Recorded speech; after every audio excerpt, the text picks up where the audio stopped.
Well, this show is not interesting without sound. Well, I don't own speakers, so you get what you get. Huh. So this month is, Rhode Island Film Month? Yeah. Well, it's still May. It's not June yet. Well, did you know that, May 29th is the day that, Rhode Island was admitted to the Union? Oh, that's interesting. Is that true? Yes, it is. Did you know that before you made this mistake? No, I didn't. Is it done yet? It's not real. Please don't do that. Hello from the land of TV. This is King Cool. Welcome to the Toast Reviews. For those of you who don't know how this works, I watch a movie, I put it in the toaster, and I talk about it before my toast is done. And we're smack in the middle of Rhode Island Film Month, which are films that are shot in Rhode Island, not films that take place in Rhode Island, which I don't actually know if there's that many that take place in Rhode Island that were not shot here. I'll probably look that up. But anyway, today on the show, we're reviewing Meet Joe Black, which is actually a movie that, because of its length, I didn't watch, and I ended up pulling out of the penalty box because of it. So, that's funny, that now I finally am doing it because of that. So, that basically makes that a whole thing sort of not necessary. This one, if I'm not mistaken, was shot in a certain mansion in Newport. I've actually been there once with a bunch of my friends. We were just walking through Newport, and they all went up to the front door, and I was like, I'm not going up there. And they had like a gate, but the gate was open, and so they could actually just walk up to it. And I'm like, I don't want to be savaged by a surprisingly vicious poodle, okay? I'm not walking up there. So I just stood outside while I waited for my friends to go all up this big, walking all the way back. Of course, they weren't going up because it was the mansion from Meet Joe Black. I believe they were doing it for another movie that we might see later on this month. Hint, hint. Also, something else funny about Rhode Island that you might not know.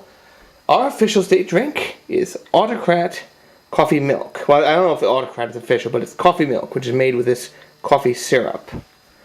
During District Bus 3, I think it was, I sent a care package to Graham. I'm going to change angles here. And he said he bemoaned that he couldn't get Mound in Canada. So I sent him a care package with that. And then I was like, you know what, if I was going to send them something, let me see if I can send them some stuff that we only have around here. And most of the food you can't really send. So I ended up just sending the coffee syrup, which they liked, and we don't often have it around. It's not like, when I say it's the official, do we have milk here? I think I'm out of milk. Well, don't I feel silly? I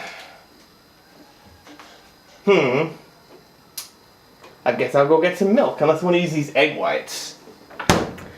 Oh, if anything went, like, I really wish I could make it that, my show went this badly on purpose, just to be funny. No, I just am this clumsy. Like, I really don't know. Alright, anyway. Let's get on to Meet Joe Black. And today on the show we have cherry Pop-Tarts. I'm going to cook them one at a time to see if that gives me a little more time to talk about this. Not that I have that much to say about this particular one. But, here we go. Okay. Meet Joe Black, the main reason I didn't watch it last time is because Meet Joe Black is 3 hours long. And I was like, nah, to hell with this. I don't have time right now to sit through a 3-hour movie. And I got up early today, not too early, early-ish for me, and I was like, you know what, I'm going to have to do it anyway, so let's just start. And it's about a man who's a businessman, and he continues to hear this voice after a little while, after he has some arrhythmia.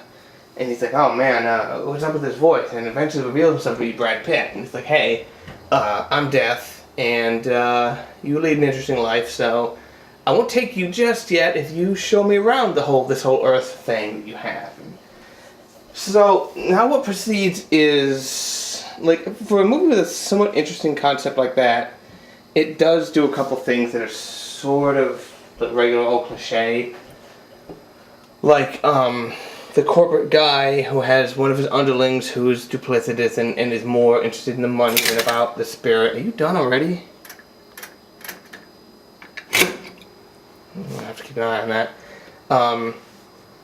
And so there's that whole thing where he's like, well, I want to keep my business as a business. I don't want to have it merged and chopped up into pieces and all the, stuff I saw in Pretty Woman like a month ago. That didn't take long. Okay, you're probably done. Alright. And then there's the portions of it where Brad Pitt, who's never had a body before, gets to try all the incredible things that a human body comes with. You know what I mean, ladies? Like peanut butter. It's actually kind of a cute scene. It is amusing. And I want to say this, even though this movie is 3 hours long, it does not feel 3 hours. It feels sort of like a long-ish movie, like a 2-hour movie. But maybe that's because people love to pause, like we're all William Shatner over here.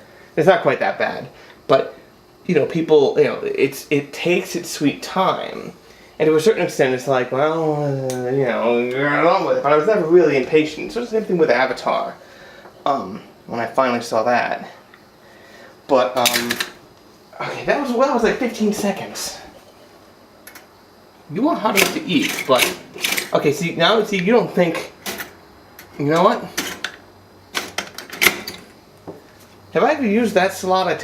Whoa, a wisp of smoke just hopped out of it. Do I ever use that slot? I don't think so. Do what I say, toaster. So I suppose I recommend it, but I didn't really feel a whole lot about it. The music was swell, and the people just sort of stare at each other with big dewy eyes, and actually the other thing was, after I popped it in, after I got to the scene towards the end, with a sort of a confrontation, I realized that I've seen the ending to this movie on TV like years ago when it finally struck me.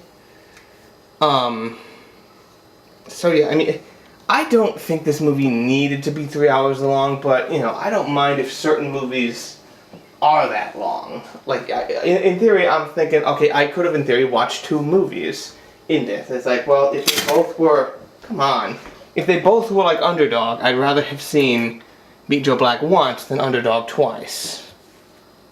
Okay, I think that's set. I didn't do this as the intro because I got sidetracked with my coffee syrup.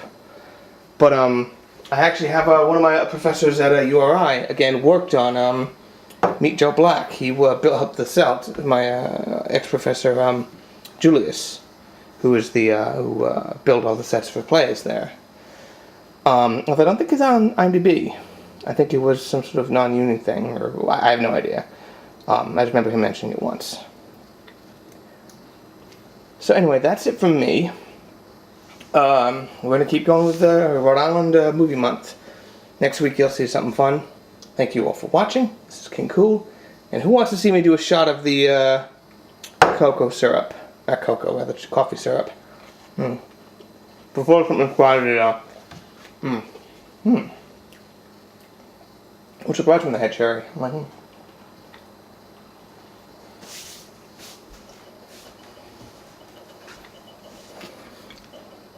Who wants it? If you want me to do it, clap your hands. I can't hear you. Here we go.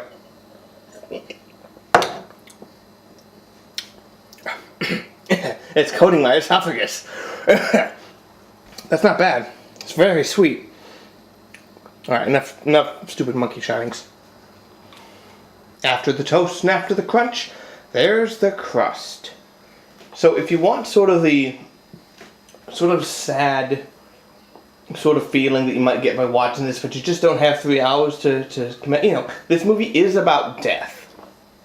But if you want to feel that sort of sad feeling without putting in 3 hours, I recommend you guys look up the Siskel and Ebert review of Meet Joe Black. I'm pretty sure it's on YouTube somewhere. If you can't, you can probably check it out at siskelandebert.org, which has a lot of old episodes. I don't know if it's there or not. But yeah, it was while Gene Siskel was struggling pretty visibly with his illness. And that is actually quite sad. So if you really want to, you know, get a good sad on this this afternoon, I recommend it.